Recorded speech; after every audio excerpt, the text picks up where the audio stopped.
അതുമായി ബന്ധപ്പെട്ട മുഴുവൻ കാര്യങ്ങളും ഞാൻ ഈ വരുന്ന ദിവസങ്ങളിൽ 1-2 കോടതി ഇടപെടലുകൾ നടത്തുന്നുണ്ട്. നമുക്ക് വീണ്ടും ഇരിക്കാം. മാസങ്ങളുടെ മൗനത്തിന് ശേഷം രാഹുൽ മാങ്കൂട്ടത്തിൽ മനസ്സ് തുറന്നു. ഞാനിതുവരെ മിണ്ടിയിട്ടില്ല, ഞാനിതിനെപ്പറ്റി ഇതുവരെ സംസാരിച്ചിട്ടില്ല. സത്യത്തിൽ ഞാൻ ലോങ് ഗ്യാപ്പ് എടുത്തിട്ടുമുണ്ട്. പലരും എന്നോട് ചോദിച്ചിട്ടുണ്ട് എന്തുകൊണ്ടാണ് മിണ്ടാത്തത് എന്ന് ചോദിച്ചിട്ടുണ്ട്. My silence it's was an emotional message എന്നാണ് എനിക്ക് ആ വിഷയത്തിനകത്ത് പറയാനായിട്ടുള്ളത്. അപ്പോൾ ആദ്യ വിവാദം ഇതിനൊരു ഓഗസ്റ്റ് ഫേസിൽ എനിക്ക് ആദ്യമായിട്ട് സംസാരിക്കാമായിരുന്നു. ഞാൻ വെയിറ്റ് ചെയ്തു. കാരണം ഞാനായി പറഞ്ഞു തുടങ്ങാൻ പാടില്ല. അപ്പോൾ അപ്പുറത്ത് നിൽക്കുന്ന ആളുകൾ പറഞ്ഞതത്രയും ഞാനത് ഇമോഷണലായിട്ട് തന്നെ വിശ്വസിച്ച ഒരാളാണ്. അപ്പോൾ അതങ്ങനെ തന്നെ വരട്ടെ, അവരാദ്യം വരട്ടെ. കാരണം എനിക്ക് യാഥാർത്ഥ്യങ്ങളൊക്കെ അറിയുമ്പോഴും ഞാൻ അവർ പറഞ്ഞതാണ് വിശ്വസിക്കാൻ ആഗ്രഹിച്ചത്. അവർ പറഞ്ഞതിന് ശേഷമേ ഞാൻ പറയുകയുള്ളൂ എന്ന് തീരുമാനിച്ചതിൻ്റെ അടിസ്ഥാനത്തിലാണ് ഒരു സൈലൻസ് ഉണ്ടായത്. എനിക്ക് തോന്നിയത് ആ പിഴച്ചു പോയത് ആ സൈലൻസാണ്.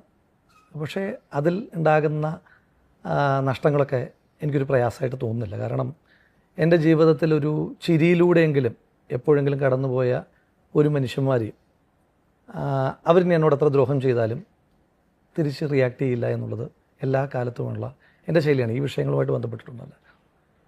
ഇതിനകത്തൊരു വലിയ ഞാൻ പറയാത്തതും പറഞ്ഞതും ഈ ദിവസങ്ങളിലെല്ലാം ഇതുവരെ അസത്യങ്ങളുടെയും അർത്ഥസത്യങ്ങളുടെയും ഒരു വലിയ ഒരു വ്യാജമായൊരു ലോകം തീർത്തിട്ടുണ്ടായിരുന്നു. അതെനിക്ക് തോന്നുന്നു തുടങ്ങുന്നത് ഇപ്പം നിങ്ങളെല്ലാവരും തന്നെ പല ആവർത്തി പറഞ്ഞിട്ടുള്ളൊരു വിഷയമുണ്ട്, ഹൂ കെയേഴ്സ് അല്ലേ. ഞാൻ വ്യക്തിപരമായിട്ട് ഇപ്പം ഞാനുമായി ബന്ധമുള്ള ഏതെങ്കിലും മനുഷ്യന്മാർ, സൗഹൃദമുള്ള മനുഷ്യന്മാർ, അവരിൽ ഞാൻ പറഞ്ഞല്ലോ, അവരിൽ എന്നിൽ നിന്ന് ഏതെങ്കിലും കാരണം വെച്ചാൽ തെറ്റിപ്പോയാലും ഞാൻ അവരെ പറ്റി പറഞ്ഞു നടക്കുന്നൊരു രീതി എനിക്കുണ്ടായിട്ടില്ല. അപ്പോൾ അതുകൊണ്ട് തന്നെ അവരാദ്യം പറയട്ടെ. ഞാൻ പറഞ്ഞല്ലോ, ഈ ഓഗസ്റ്റ് ഈ ആരോപണങ്ങൾ വരുമ്പോഴായിരുന്നു എനിക്ക് ആദ്യമായി പറയാൻ പറ്റുന്നത്. അവിടെ പറഞ്ഞിരുന്നെങ്കിൽ ആ വിഷയങ്ങൾ അവിടെ തീരുമായിരുന്നു. പക്ഷേ ഞാൻ പറയാഞ്ഞത് അവരെന്നോട് പറഞ്ഞിരുന്ന ചില കാര്യങ്ങളുണ്ട്. അതങ്ങനെ തന്നെയാണ്. അതല്ല എന്ന് എനിക്ക് നല്ല 100% ബോധ്യമുണ്ടായിരുന്നു. ഞാനതിൻ്റെ വല്ലാതെ ഡീറ്റെയിൽസിലേക്ക് ആദ്യഘട്ടത്തിൽ പോകുന്നില്ല. അല്ലാന്ന് എനിക്ക് ബോധ്യമുള്ളപ്പോഴും അവർ പറയട്ടെ, അവർ പറഞ്ഞതിന് ശേഷം മാത്രമേ ഞാൻ പോകത്തുള്ളൂ. കാരണം എനിക്ക് ആദ്യം നിയമ നടപടികളിലേക്ക് പോകാമായിരുന്നു. ഞാനത് ചെയ്തില്ല.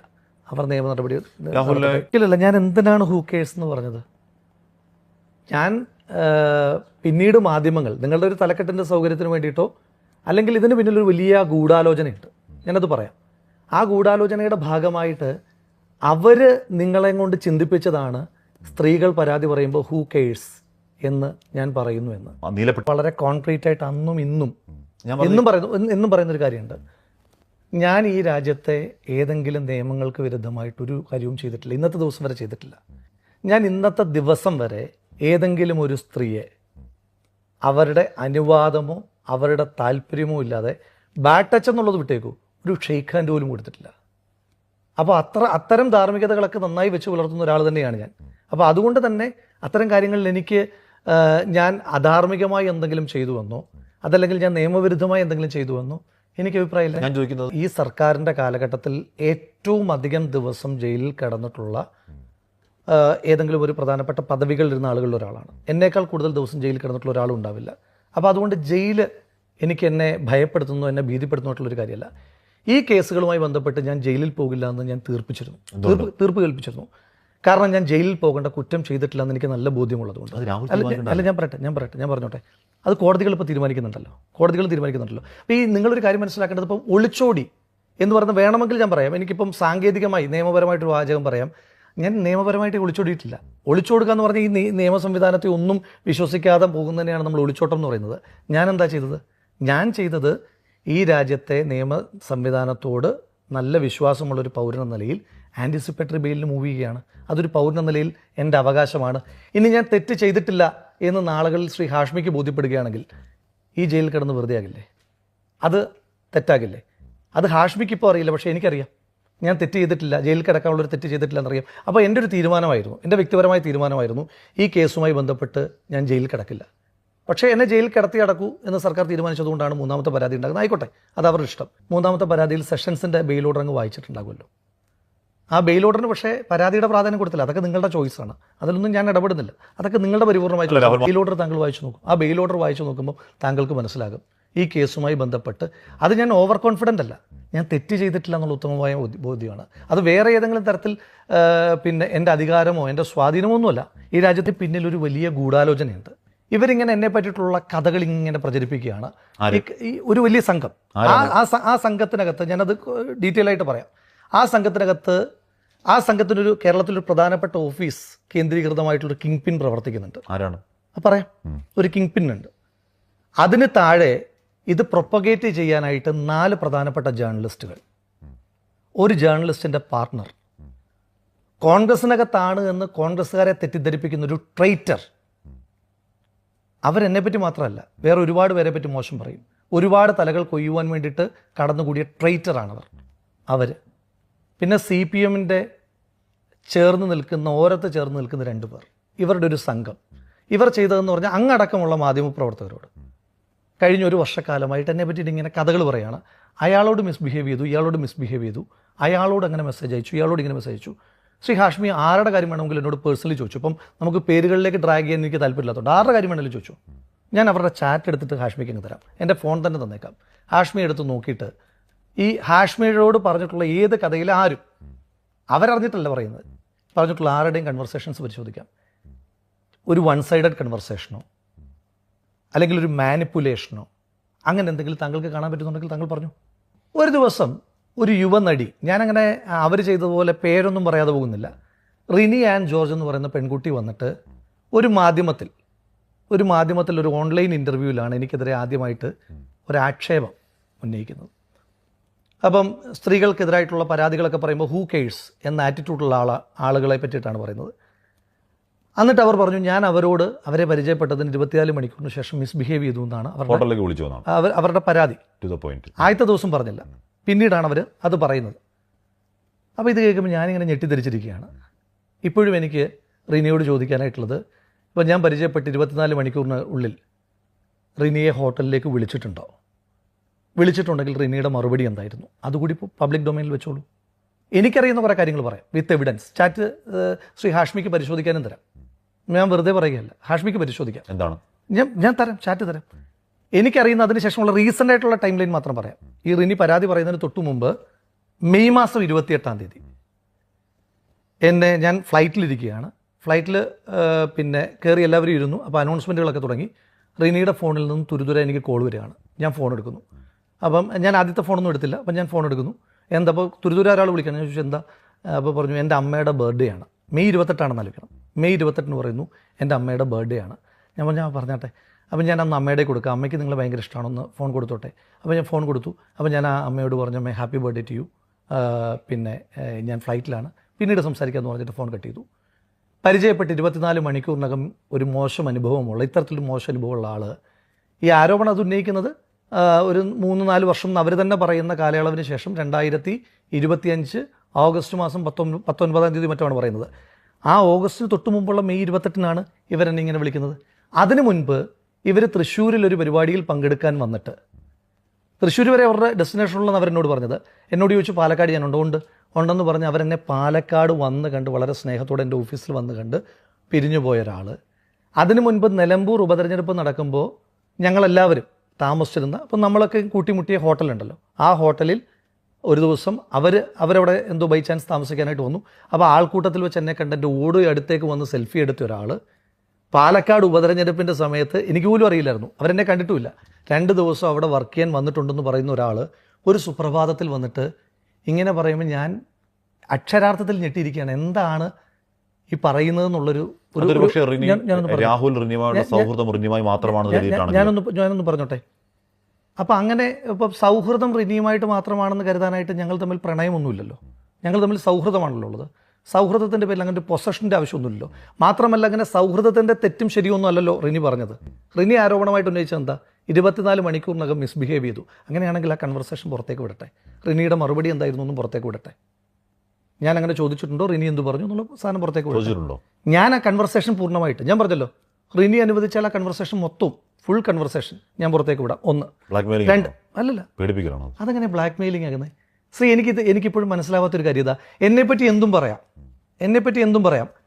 എന്നിട്ട് നിങ്ങൾക്ക് എന്നോട് ചോദിക്കുക എന്താ രാഹുലും മിണ്ടാത്തേ? എന്നാൽ ഞാൻ പറയാം ഞാൻ തെളിവുകൾ തരാമെന്ന് പറയുമ്പോൾ ഉടനെ അത് ബ്ലാക്ക് മെയിൽ ആകുന്നത്. പിന്നെ അല്ല, ഞാൻ ശ്രീ ഹാഷ്മി അങ്ങനെ ഞാൻ ചോദിക്കുന്ന ഹാഷ്മി, പിന്നെ ഞാൻ എങ്ങനെ പ്രൂവ് ചെയ്യണമെന്നാണ് ശ്രീ ഹാഷ്മി ആഗ്രഹിക്കുന്നത്? ഞാൻ വെറുതെ പറഞ്ഞാൽ മതിയോ? കോടതി ഇപ്പം പറയുന്നത് നിങ്ങൾക്ക് വിശ്വാസ്യമല്ല, കോടതികൾ തീരുമാനമെടുക്കുന്നവരെ നിങ്ങൾ കാത്തിരിക്കാൻ തയ്യാറല്ല, ഞാൻ മറുപടി പറയാത്തത് എന്തെന്ന് നിങ്ങൾ ചോദിക്കും. ഞാൻ മറുപടി പറയുമ്പോൾ അത് ബ്ലാക്ക് മെയിൽ ആകുന്നത് എങ്ങനെയാണ്? ഞാൻ റിയൽ കൺവെർസേഷൻ പറയണ്ടേ? സൈബർ അറ്റാക്കിൽ വന്നിട്ടുള്ള കോണ്ടന്റുകൾ നിങ്ങൾ കാണുന്നുണ്ടല്ലോ. അല്ല ഞാൻ പറയട്ടെ, ഞാൻ എന്തെങ്കിലും പൂർത്തീകരിക്കട്ടെ. എനിക്ക് മാത്രം അറിയുന്ന ഏതെങ്കിലും ഒരു കാര്യം ഇന്നത്തെ ദിവസം വരെ പുറത്ത് വന്നിട്ടില്ല. ഇനിയും കോടതിയിൽ അങ്ങ് ശ്രദ്ധിച്ചിട്ടുണ്ടോയെന്നറിയില്ല, കോടതിയിൽ പിന്നെ ഒരു അടച്ചിട്ട കോടതി മുറിയിൽ വാദം മതി എന്ന് പറയുന്നത് ഞാനാണ്. അതെന്തിനു വേണ്ടിയിട്ടാണ് പറയുന്നത്? അടച്ചിട്ട കോടതി മുറിയിൽ വാദം മതി എന്ന് പറയുന്നത് എനിക്കെതിരായിട്ട് എന്തെങ്കിലും വരുമെന്ന് പേടിച്ചിട്ടാണോ? എനിക്കെതിരായിട്ടുള്ള മുഴുവൻ കാര്യങ്ങളും ആദ്യം വരുന്നത് മാധ്യമങ്ങളിലല്ലേ, പിന്നല്ലേ കോടതിയിലേക്ക് വരുന്നുള്ളൂ. മാധ്യമങ്ങൾ വന്നതിൻ്റെ അത്രയും പോലും കോടതിയിലേക്ക് വന്നിട്ടുമില്ലല്ലോ. അപ്പോൾ എനിക്കതല്ലല്ലോ പേടി. ഞാൻ ആരെയാണ് കരുതിയത്? ഞാൻ അപ്പുറത്ത് നിൽക്കുന്നവരെ തന്നെയാണ്. ഇപ്പോഴും എൻ്റെ രാഷ്ട്രീയം അങ്ങനെ തന്നെയാണ് ശ്രീ ഹാഷ്മി, ഒരു തെറ്റിദ്ധാരണയും വേണ്ട. ശ്രീമതി ഹണി ഭാസ്കർ വന്നിട്ട് എനിക്കെതിരെ ആരോപണം ഉന്നയിക്കുകയാണ്. ആദ്യഘട്ടത്തിൽ ശ്രീമതി ഹണി ഭാസ്കർ ഉന്നയിക്കുന്ന ആരോപണം എന്ന് പറയുന്നത് അവരുടെ പോസ്റ്റിൽ തന്നെ പറയുന്നു, അവരോട് ഞാൻ നന്നായിട്ടാണ് സംസാരിച്ചത്, പക്ഷേ സംസാരത്തിനിടയിൽ എവിടെയൊക്കെയോ കോഴിക്കാട്ട് അവർക്ക് മണത്തു. ആ കൺവെർസേഷൻ ഹാഷ്മിക്ക് പരിശോധിക്കാം. എനിക്കെതിരെ ആരോപണം ഉന്നയിച്ച ആളുകളുടെ കൺവെർസേഷൻ പരിശോധിക്കണം എന്നല്ല എനിക്ക് പറയാൻ പറ്റത്തുള്ളൂ. നിങ്ങൾക്കത് നോക്കാം. ഞാൻ പറയട്ടെ, ഞാനൊരു പരാതിയല്ല, ഞാൻ ചോദിക്കുകയാണ്. നിങ്ങൾ മുഖ്യധാരാ മാധ്യമങ്ങൾ ഹണി ഭാസ്കറിൻ്റെ ആരോപണത്തിന് മുഴുവൻ പ്രൈം ടൈം കൊടുത്തു. സത്യത്തിൽ എന്താ ഹണി ഭാസ്കറിൻ്റെ ആരോപണം? നമ്മുടെ നാട്ടിൽ രണ്ട് വ്യക്തികൾ തമ്മിലുള്ള തെറ്റിദ്ധാരണകളെന്നോ കൊതി നുണയെന്നൊക്കെ പറയുന്ന സംഭവമല്ലേ ഹണി ഭാസ്കറിന്റെ? അല്ല ഞാൻ പറയട്ടെ, ഹണി ഭാസ്കറിന്റെ ആകെയുള്ള ആരോപണം അല്ല ശ്രീമതി ഹണി ഭാസ്കറിന്റെ. ഞാൻ പറയട്ടെ, ഒന്നൊന്നായിട്ട് പറയുകയാണ്, എല്ലാം ക്ലിയർ ചെയ്യുകയാണ്. അങ്ങോട്ട് പോയി സംസാരിക്കുന്നുണ്ട്. ഞാൻ അങ്ങോട്ട് സംസാരിച്ചത്, അങ്ങോട്ട് തന്നെയാണ് സംസാരിച്ചത്. എല്ലാ സംഭാഷണങ്ങളും ഒരാൾ ഒന്നെങ്കിൽ ഇങ്ങോട്ടോ അല്ലെങ്കിൽ അങ്ങോട്ടോ വന്ന് അങ്ങോട്ട് പോയി സംസാരിക്കുന്നത് തെറ്റാണെങ്കിൽ ഇപ്പം ബാക്കിയുള്ള ആളുകൾ ഇങ്ങോട്ട് വന്ന് സംസാരിച്ചാൽ തെറ്റാണെന്ന് ശ്രീ ഹാഷ്മി പറയേണ്ടി വരും. അങ്ങനെ ഒരു വിലയിരുത്തലില്ലല്ലോ. അപ്പം ഹണി ഭാസ്കറിൻ്റെ ആരോപണം ഇങ്ങനെ പറഞ്ഞു എന്നാ എൻ്റെ സൗഹൃദ സദസ്സിൽ ഞാനിങ്ങനെ പിന്നെ ആരോടെങ്കിലും സംസാരിച്ചു എന്നുള്ളത് അതെന്തിനാ പറയുന്നത് നടക്കുന്നതിന്? അങ്ങനെ പറഞ്ഞു നടക്കേണ്ട ഒരു ആവശ്യം എനിക്കില്ല. എന്നെ ഈ പരാതി പറഞ്ഞ ആളുകളിൽ ഏറ്റവും ഞെട്ടിച്ച ആളുകളിൽ ഒരാൾ ഷഹനാസാണ്. ഷഹനാസ് എൻ്റെ ഇവരെയൊക്കെ വെച്ച് താരതമ്യപ്പെടുത്തുമ്പോൾ കുറച്ചും കൂടെ അടുത്ത സുഹൃത്തായിരുന്നു എന്ന് ഞാൻ ധരിച്ചിരുന്ന ഒരാളാണ്. അപ്പോൾ ഷഹനാസ് പറയുന്നത് കർഷക സമരത്തിൻ്റെ സമയത്ത് ഞാൻ ഷഹനാസിനോട് മിസ്ബിഹേവ് ചെയ്തു, ഡൽഹിയിലേക്ക് ക്ഷണിച്ചു. ഷഹനാസ് ചുട്ട മറുപടിയും പറഞ്ഞു എന്നാണ് ഷഹനാസിൻ്റെ ആരോപണം. ഷഹനാസ് ആ മറുപടി പറഞ്ഞതൊന്ന് പുറം ലോകത്തേക്ക് വിടട്ടെ, താങ്കളെടുത്ത് പരിശോധിക്കൂ, ഞാൻ തയ്യാറാണെന്നേ. അതിൽ കൂടുതൽ ഞാൻ എങ്ങനെ ക്ലാരിറ്റി വരുത്തണ്ടേ? ഇപ്പോൾ കേസുമായി ബന്ധപ്പെട്ട കാര്യങ്ങൾ എനിക്ക് പറയുന്ന റിസർവേഷൻസ് ഉണ്ട്. കേസില്ലാതെ എനിക്കെതിരെ വന്ന ആരോപണങ്ങൾ ഇതിനപ്പുറം ഞാൻ എങ്ങനെയാണ് പറയണ്ടേ? ഞാൻ ചോദിക്കുന്നു. ഇപ്പം ഞാനൊന്ന്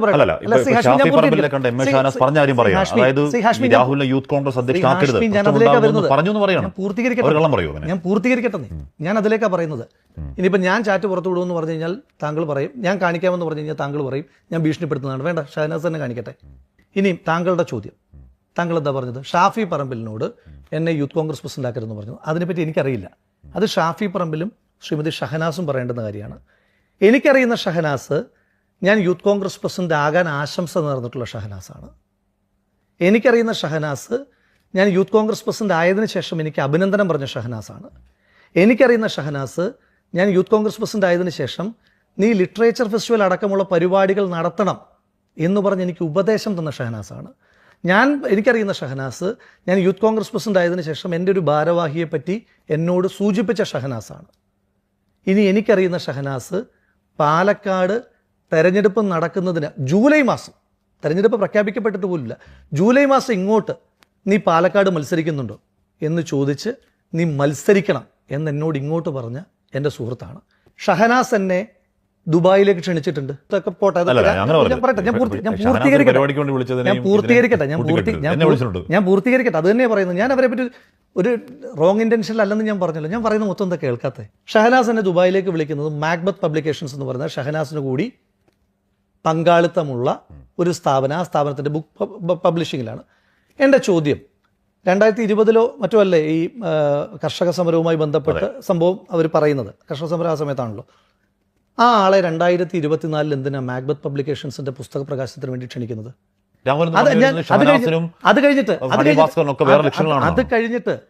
അത് കഴിഞ്ഞിട്ട് ഈ ഓഗസ്റ്റ് മാസത്തിന് ശേഷം പറയട്ടെ, ഈ വിഷയങ്ങളുണ്ടായതിനു ശേഷം ഷഹനാസ് എന്നോട് നീ കേസ് കൊടുക്കണം, ഡിഫേമേഷന് കേസ് കൊടുക്കണമെന്ന് പറഞ്ഞാളാ. എപ്പോഴാണ്? ഈ ഓഗസ്റ്റ് മാസത്തിന് ശേഷം ഈ ആദ്യ ആരോപണങ്ങളും വോയിസ് റെക്കോർഡും ഒക്കെ പുറത്തു വന്നതിന് ശേഷം എന്നോട് കേസ് കൊടുക്കണമെന്ന് പറഞ്ഞ ആളാണ്. തെളിവുണ്ടോ? അത് തെളിവുണ്ട്, മനസ്സിലായുണ്ട്. തെളിവുണ്ട്. ആ മിസ്ബിഹേവ് ചെയ്ത ആളെ ഈ 5 വർഷക്കാലം അടുത്ത സുഹൃത്തായിട്ട്, എന്നോട് മിസ്ബിഹേവ് ചെയ്യുന്നൊരു ആളെ ഞാൻ 5 വർഷക്കാലം സുഹൃത്തായിട്ട് വെക്കില്ല. ഷഹനാസും വെക്കുന്ന ആളല്ല. വോയിസ് റെക്കോർഡുകളിൽ ഏറ്റവും പ്രധാനമായിട്ടും എനിക്കെതിരായിട്ട് വന്നൊരു ആരോപണം, ഞാൻ നിന്നെ കൊല്ലും എന്ന് പറഞ്ഞു. ഞാൻ കൊല്ലാൻ ആഹ്വാനം ചെയ്തു. ആ വോയിസ് റെക്കോർഡ് താങ്കൾക്ക് ഒന്നുകൂടെ കേൾക്കാം. ഞാൻ ഒരിക്കൽ പോലും ഞാൻ നിന്നെ കൊല്ലും എന്ന് പറഞ്ഞിട്ടില്ല. ആ സംഭാഷണം, ഞാൻ ആ കേസിൻ്റെ മെറിറ്റിലേക്ക് ഇപ്പോൾ പോകുന്നില്ല. അത് കോടതിയിലൂടെ ആ കേസിൻ്റെ നിങ്ങൾ കേട്ടത്, നിങ്ങൾ അറിഞ്ഞത് സത്യത്തിൻ്റെ ഒരു 10% പോലും ഇല്ല. യഥാർത്ഥ സത്യം നിങ്ങൾ അന്നും ഇതേ പ്രാധാന്യത്തോടു കൂടി വാർത്ത കൊടുക്കുമെങ്കിൽ, നിങ്ങൾക്ക് മറ്റ് താല്പര്യങ്ങളൊന്നുമില്ല എങ്കിൽ, കേരളം ഞെട്ടുന്ന വാർത്ത ആ കേസ് മുന്നോട്ട് പോകുമ്പോൾ ഉണ്ടാകും. ഞാൻ ഈ പരാതികളുടെ മെറിറ്റിലേക്കൊന്നും പോകുന്നില്ല. 3ാമത്തെ കേസുമായി ബന്ധപ്പെട്ടിട്ട് നിങ്ങൾ മാധ്യമങ്ങൾ കൊടുത്തൊരു പ്രധാനപ്പെട്ട പരാതി, അത് പരാതിയിൽ വന്നിട്ടില്ല, വാർത്തയായിരുന്നു. എനിക്ക് ഫ്ലാറ്റ് വാങ്ങിത്തരണമെന്ന് ആവശ്യപ്പെട്ടു. ഞാൻ അവരോട് അഭ്യർത്ഥിക്കുന്നത്, നിങ്ങൾ ആ കൺവെർസേഷൻ്റെ, നിങ്ങൾ പുറത്തുവിട്ട സ്ക്രീൻഷോട്ടിൻ്റെ 5 മെസ്സേജുകൾ മുകളിലോട്ടും 5 മെസ്സേജുകൾ താഴോട്ടും പുറത്തുവിടാൻ തയ്യാറുണ്ടോ? അത് കഴിയുമ്പോൾ മനസ്സിലാകുന്ന 2 കാര്യമുണ്ട്. ഒന്ന്, അവരുടെ പരാതിയിൽ തന്നെ പറയുന്ന വിവാഹ വാഗ്ദാനം എന്ന് പറയുന്ന അവരുടെ തന്നെ അലിഗേഷൻ ഇല്ലാതെയായി പോകും ആ താഴോട്ടുള്ള കൺവെർസേഷൻ വിട്ടാൽ. അപ്പോൾ എനിക്ക് പാലക്കാട്ടൊരു പ്രധാനപ്പെട്ട ബിൽഡർ ഡിസ്കൗണ്ട് റേറ്റിൽ ഇതാണ് ഡിസ്കൗണ്ട് എന്ന് പറഞ്ഞിട്ട് ഫ്ലാറ്റിൻ്റെ ഡീറ്റെയിൽസ് വന്നു. ഞാൻ ഇവർക്ക് ഇതിൻ്റെ ഡീറ്റെയിൽസ് അയച്ചു കൊടുത്തിട്ട് പറഞ്ഞു, ഇതെനിക്ക് തന്ന പ്രൈസാണ്, നിങ്ങൾ എന്നെ അറിയാമല്ലോ, നിങ്ങളൊന്ന് അവരോട് അന്വേഷിക്കൂ, ഇതിൻ്റെ പ്രൈസ് ഒന്ന് അന്വേഷിക്കുമെന്ന് ചോദിച്ചു. അന്നേരം അവരെന്നോട് ഫ്ലാറ്റിനെ പറ്റിയുള്ള ഡിസ്കഷനാണ്. അപ്പോൾ അവരെന്നോട് ചോദിച്ചു 2 BHK മതിയോ? ഞാൻ പറഞ്ഞു പോരാ, 3 BHK വേണം. കാരണം എന്താ, ഞാൻ ലോൺ എടുത്ത് ഞാൻ എൻ്റെ പണം മുടക്കിയിട്ട് വാങ്ങാൻ പോകുന്ന ഫ്ലാറ്റാണ്, അവർ വാങ്ങി തരുന്ന ഫ്ലാറ്റല്ല. ഇനിയും അടുത്ത മെസ്സേജ്, താഴോട്ടുള്ള മെസ്സേജ് എന്ന് പറഞ്ഞാൽ പിന്നീട് പോകുമ്പോൾ പറയുന്നത്, ശരിയാ, നീ കല്യാണം കഴിച്ച് ഭാര്യയും കുട്ടികളൊക്കെ ആയി ജീവിക്കുമ്പം 3 BHK വേണമല്ലോ എന്നുള്ളതാണ് അടുത്തത്. ആ മെസ്സേജും കൂടെ പുറത്തുവിട്ട് കഴിഞ്ഞുള്ള കുഴപ്പം, പിന്നെ ഈ വിവാഹ വാഗ്ദാനം എന്ന് പറയുന്ന ആരോപണം നിലനിൽക്കില്ല, ഫ്ലാറ്റ് വാങ്ങണം എന്നുള്ള ആരോപണം നിലനിൽക്കില്ല. ഇനി 3ാമത്തെ പരാതിക്കാരി, എനിക്ക് പണം ഞാൻ ആവശ്യപ്പെട്ടു, ഞാൻ ഓരോ കാര്യങ്ങൾ ആവശ്യപ്പെട്ടു. ഷൂ വാങ്ങാൻ പറഞ്ഞു, സൺസ്ക്രീൻ, ലോഷൻ, അത് പരാതിക്കാരി ആയതുകൊണ്ട്, ആ പരാതിക്കാരി ആയതുകൊണ്ട് ഞാൻ അങ്ങയെ കാണിക്കുന്നത് പോലും നിയമപരമായി ശരിയാണോ എന്ന് എനിക്ക് അറിയാൻ പാടില്ലാത്തതുകൊണ്ട് അത് കാണിക്കാത്ത, ആ ചാറ്റ് മാത്രം കാണിക്കാത്ത. സാമ്പത്തിക ദോഷം നടത്തി ഞാൻ പറയട്ടെ, ഞാൻ പറഞ്ഞത്. അപ്പോൾ ആ ചെരുപ്പിൻ്റെ കാര്യം പറഞ്ഞു. ചെരുപ്പിൻ്റെ കാര്യം സത്യത്തിൽ അതൊക്കെ എന്ന് പറഞ്ഞാൽ ഏറ്റവും ക്രൂരമായ ആരോപണങ്ങളാണ്. നിങ്ങൾ തമ്മിലുള്ള കമ്മ്യൂണിക്കേഷൻസ് എല്ലാം ഡിജിറ്റലാണെന്ന് അവർ പറയുന്നുണ്ടല്ലോ.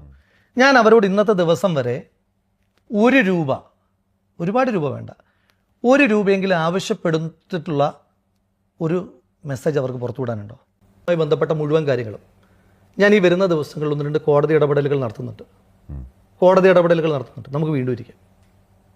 ഞാൻ പറഞ്ഞല്ലോ, ഞാൻ എങ്ങോട്ടും പോകുന്നില്ല. ഞാൻ ഇനി ഓപ്പൺ അപ്പ് ചെയ്യാൻ തന്നെയാണ് തീരുമാനിക്കുന്നത്. ഞാൻ ഓപ്പൺ അപ്പ് ചെയ്യാൻ തന്നെയാണ് ഇരിക്കുന്നത്. 1-2 കോടതി ഇടപെടലുകൾ പൂർത്തീകരിച്ച് കഴിയുമ്പോൾ നിങ്ങൾക്ക് ക്ലാരിറ്റി ഉണ്ടാകും. ആ ക്ലാരിറ്റി ഉണ്ടാകാത്തതിൻ്റെ ബാക്കി ഞാൻ ഞാൻ എങ്ങും പോകുന്നില്ലല്ലോ, ഞാൻ ഇവിടെ തന്നെയുണ്ട്. ഇത്രയും കാര്യങ്ങളിൽ ഞാൻ ക്ലാരിറ്റി വരുത്തുന്നുണ്ടല്ലോ. കേസുമായി ബന്ധപ്പെട്ട് 1-2 കാര്യങ്ങൾ, 1-2 ഇടപെടലുകൾ, താങ്കൾ ചോദിച്ച വിഷയം അടക്കമുള്ള 1-2 ഇടപെടലുകൾ, നിയമപരമായ ഇടപെടലുകൾ എന്ന് പറയുമ്പോൾ ഇനിയും എനിക്ക് ഇപ്പോൾ ഉപയോഗിക്കുന്ന ഓരോ വാക്കുകളും ഞാൻ വളരെ സൂക്ഷിച്ചാണ്. കാരണം അതിൽ നിന്ന് അടർത്തിയെടുത്ത് മാറ്റാൻ പാടില്ലല്ലോ. വളരെ കൃത്യമായി നിങ്ങൾക്കെല്ലാവർക്കും കൺവിൻസിങ് ആകുന്ന രീതിയിൽ, നിങ്ങൾക്ക് എത്രയാണോ കൺവിൻസിങ് ആകുന്നത് അത്രയും നേരം ഇരുന്ന് ഒന്ന് നിയമപരമായും അല്ലാതെയും ഞാൻ നിങ്ങളോട് എക്സ്പ്ലെയിൻ ചെയ്തിരിക്കും. നിങ്ങൾ ദയവ് ചെയ്ത് കുറച്ച് സമയം കൂടെ തരൂ. ആ കേസ് റിലേറ്റഡ് ആയിട്ടുള്ള കാര്യങ്ങൾക്ക് കുറച്ച് സമയം കൂടെ തരൂ. ഇതൊക്കെ ഇല്ലെന്നാണ് രാഹുൽ പറയുന്നത്. കുറച്ച് സമയം കൂടെ തരൂ. നിങ്ങളുടെ മുന്നിൽ ഞാൻ ജീവിച്ചിരിക്കുകയല്ലേ. ഞാൻ മരണപ്പെട്ടില്ല എങ്കിൽ നിങ്ങളുടെ മുന്നിൽ ഞാൻ ജീവിച്ചിരിക്കുകയല്ലേ. ഇതിൻ്റെ എല്ലാം നിങ്ങൾക്ക് ക്ലാരിറ്റിയോട് കൂടി വരും ദിവസം. കേസ് റിലേറ്റഡ് അല്ലേ, അതുകൊണ്ടാണ് ഞാൻ പറഞ്ഞത്. കേസ് റിലേറ്റഡ് ആണല്ലോ. കേസ് റിലേറ്റഡ് അല്ലാത്ത എന്തും ചോദിച്ചു. രാഹുൽ, നമുക്ക് അങ്ങനെ സിമ്പിളായി പറഞ്ഞു പോകാൻ കഴിയുന്നതല്ല. സിമ്പിളായി പറഞ്ഞു പോകാൻ കഴിയുന്നതല്ല. അതിന്റെ ബാക്കി ഞാൻ പറഞ്ഞു കഴിഞ്ഞാൽ അതിന്റെ ഇപ്പൊ താങ്കളുടെ ചോദ്യത്തിന് എനിക്ക് മറുപടി പറയാം. നിങ്ങൾക്ക് ബോധ്യമാകും, നന്നായി ബോധ്യമാകും. രാഹുൽ പറയുന്നത് ഞാനിപ്പം ഷഹനാസിന്റെ കാര്യം നിങ്ങൾക്ക് ബോധ്യമായതുപോലെ, ഹണി ഭാസ്കറിന്റെ കാര്യം നിങ്ങൾക്ക് ബോധ്യമായതുപോലെ, റിനിയുടെ കാര്യം നിങ്ങൾക്ക് ബോധ്യമായതുപോലെ ഈ വിഷയങ്ങൾ നിങ്ങൾക്ക് ബോധ്യമാകും. ഇനി 2ാമത്തെ കേസിന്റെ ഒരു കാര്യം കൂടെ പറയാം. എനിക്ക് ആ 1ാമത്തെ കേസിലെ താങ്കൾ ചോദിക്കുന്ന ഭാഗം കേസിന്റെ ഒരു പ്രധാനപ്പെട്ട ഭാഗമായതുകൊണ്ട് മാത്രം എനിക്ക് മറുപടി പറയാൻ പറ്റാത്തത്. പറയട്ടെ, അന്നേരം നിങ്ങൾ ഇതേ ഗ്രാവിറ്റി തന്നെയാണ് പറഞ്ഞത്. ഭൂമി ഇടപാടിനെ പറ്റി പറഞ്ഞു. അന്നേരം മാത്യു ഇത് വേട്ടയാടലാണെന്ന് പറഞ്ഞപ്പോൾ നിങ്ങൾ പറഞ്ഞത് നാട്ടിൽ വേറെ ആർക്കും ഭൂമിയില്ലെന്ന് ചോദിച്ചത്. ഓരോരുത്തരോട് ഓരോ പാറ്റേൺ ആണ്. ഞാനൊന്ന് പൂർത്തീകരിക്കട്ടെ രാഹുൽ, ഇത് കിടക്കുന്നില്ല.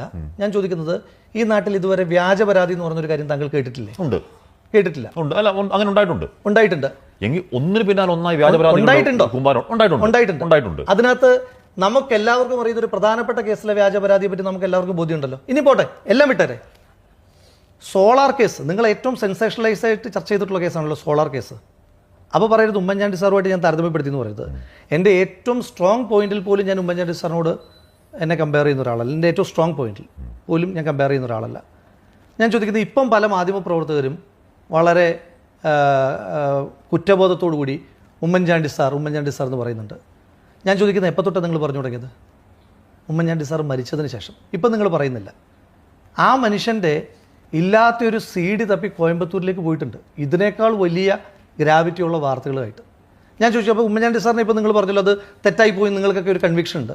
ഞാൻ ചോദിക്കുന്നത്, അങ്ങനെയാണെങ്കിൽ സോളാർ കേസിൽ അന്ന് നിങ്ങൾ വേട്ടയാടിയ മറ്റ് നേതാക്കന്മാരില്ലേ, നിങ്ങൾ അവരോട്, ഇപ്പം എൻ്റെ കേസ് വിട്ടേക്കൂ, എൻ്റെ കേസ് കാലം തെളിയിക്കട്ടെ, വേട്ടയാടലിൻ്റെ എത്ര ഉദാഹരണം പറഞ്ഞു തരണം. അപ്പോൾ സോളാർ കേസിലെ മറ്റുള്ള ആളുകളോട് നിങ്ങൾ പറയുമോ ഞങ്ങൾക്ക് അന്ന് തെറ്റുപറ്റിയതാണെന്ന് പറയാൻ തയ്യാറുണ്ടോ? ഇപ്പോൾ പറയുന്നുണ്ടല്ലോ മറ്റുള്ള ആളുകളോട്, അവരോട് നിങ്ങൾ പറയില്ല. കാരണം എന്താ അറിയോ, അവരിൽ എപ്പോഴും ജീവനോട്ടിരിക്കുന്നുണ്ട്. അവർ നാളെ മരിച്ചാൽ നിങ്ങൾ പറയും ഞങ്ങൾക്ക് തെറ്റുപറ്റിയെന്ന് പറയും. രണ്ടാമത്തെ കേസ് പ്രധാനപ്പെട്ടായിട്ട് നിങ്ങൾ ഏറ്റവും ഞാൻ ആ പരാതിക്കാരിയുടെ ഒരു ദുസ്സൂചനയും ഒന്നും പറയുന്നില്ല. ഞാൻ ആ കുട്ടി ഒരു അക്ഷരവും പറയാൻ ഉദ്ദേശിക്കുന്നില്ല. അതിനകത്ത് പ്രധാനപ്പെട്ട പരാതി എന്തായിരുന്നു? അത് ആദ്യമായി പരാതി ഉന്നയിക്കുന്നത് നിങ്ങളടക്കമുള്ള മാധ്യമ പ്ലാറ്റ്ഫോമുകളിലാണ്. ആ മാധ്യമ പ്ലാറ്റ്ഫോമുകളിൽ ആദ്യം പരാതി പറഞ്ഞത് ഒരു ഹോട്ടലിലേക്ക് ഞാനും ഫെന്നിയും ആ കുട്ടിയെ തട്ടിക്കൊണ്ടുപോയി ഹോട്ടലിൽ വെച്ച് ബലാത്സംഗം ചെയ്തു ക്രൂരമായി എന്നുള്ളതായിരുന്നു ആദ്യ പരാതി. അത് KPCC പ്രസിഡന്റ് അയക്കുമ്പോഴത്തേക്കിന് ഹോട്ടൽ എന്നുള്ളത് മാറി ഹോം സ്റ്റേ ആയി മാറും. അപ്പോൾ താങ്കൾ ചോദിക്കും അതൊക്കെ ഇങ്ങനെ സാങ്കേതികത്വത്തിൽ പിടിക്കണമെന്ന്. അതിനകത്തൊരു കാര്യമുണ്ട്. എന്തുകൊണ്ടാണെന്നറിയോ, ഹോട്ടൽ എന്ന് പറഞ്ഞാൽ ഇന്ന ഹോട്ടലിൽ നിന്ന് പേര് പറയണം, അപ്പോൾ കേസ് അവിടെ തീർന്നു. ആ ഹോട്ടലിൽ ഞങ്ങൾ ഒരുമിച്ച് പോയിട്ടുണ്ടോ ഇല്ലയോ എന്ന് പറയുമ്പോൾ അവിടെ കേസ് കഴിച്ചല്ലോ, അവസാനിച്ചല്ലോ. അവിടെ പോയിട്ടേ ഇല്ലെന്ന് പറയുമ്പോൾ പിന്നെ കേസ് നിലനിൽപ്പില്ലല്ലോ. അപ്പോൾ ഹോം സ്റ്റേ എന്ന് പറയുമ്പം ഹോം സ്റ്റേക്ക് പേരില്ല, ഇപ്പോഴും പേര് പറഞ്ഞിട്ടില്ല, പ്ലേസ് ഓഫ് ഒക്കറൻസ് ഇപ്പോഴും പറഞ്ഞിട്ടില്ല. അതുകൊണ്ട് പറയാം, എന്താണ് പരാതി? ഞാനും ഫെന്നിയും അവരെ വാഹനത്തിൽ തട്ടിക്കൊണ്ടുപോയി ഈ ഹോം സ്റ്റേയിൽ എത്തിച്ച് ബലാത്സംഗം ചെയ്തു എന്നുള്ളതാണല്ലോ പരാതി. തർക്കമില്ലല്ലോ. പീഡനവും തട്ടിക്കൊണ്ടുപോക്കും എല്ലാം നിങ്ങൾ വിട്ടേക്ക്. ഞാനും ഫെന്നിയും അവരും ഒരുമിച്ച് ഒരു കാർ യാത്രയെങ്കിലും നടത്തിയിട്ടുണ്ട് എന്ന് ഒന്ന് തെളിയിക്കാമോ? അത് തെളിയിക്കാം. പോലീസ് ചെയ്യുന്നുണ്ടല്ലോ. ജീവിതത്തിൽ യാത്ര ചെയ്തിട്ടില്ല. ഇനി ഫെന്നിയും വിട്ടേക്കൂ, ഞാനും അവരും കൂടെ ജീവിതത്തിൽ എപ്പോഴെങ്കിലും ഒരിക്കലെങ്കിലും ഒരു കാറിൽ യാത്ര ചെയ്തിട്ടുണ്ടോ തെളിയിക്കാമോ? ഒരു ഹോം സ്റ്റേയിൽ ഉണ്ടായിട്ടുണ്ടോ? ഹോം സ്റ്റേയിൽ ഒരുമിച്ച് യാത്ര ചെയ്താലേ ഈ ഹോം സ്റ്റേയിൽ എത്തുള്ളൂ. അല്ലെങ്കിൽ രണ്ടായിട്ടൊരു ഹോം സ്റ്റേയിൽ എത്തണ്ടേ? ഞങ്ങൾ എത്തിയിട്ടില്ല, ഞങ്ങൾ എവിടെയും പോയിട്ടില്ല. പിന്നെ എവിടെയായിരുന്നു സംഭവം? അത് ആരോപിക്കപ്പെട്ട സംഭവത്തിന്റെ അതിന് മുഴുവൻ കാര്യങ്ങളും പൊളിഞ്ഞില്ലേ? പിന്നെ ഞാൻ എങ്ങനെ അതിന് പറയുന്നത്? അങ്ങനൊന്നില്ല. ഇതിൻ്റെ ഒരു ടൈം ലൈൻ വളരെ പ്രധാനപ്പെട്ടതാണ്. ഈ കോൺസ്പിറസിക്ക് ഒരുപാട് ലക്ഷ്യങ്ങളുണ്ട്, മൾട്ടി ഡയമെൻഷനിലാണ്. ഈ കോൺസ്പിറസിയുടെ ഒരു പ്രധാനപ്പെട്ട കാര്യം ടൈം ലൈൻ.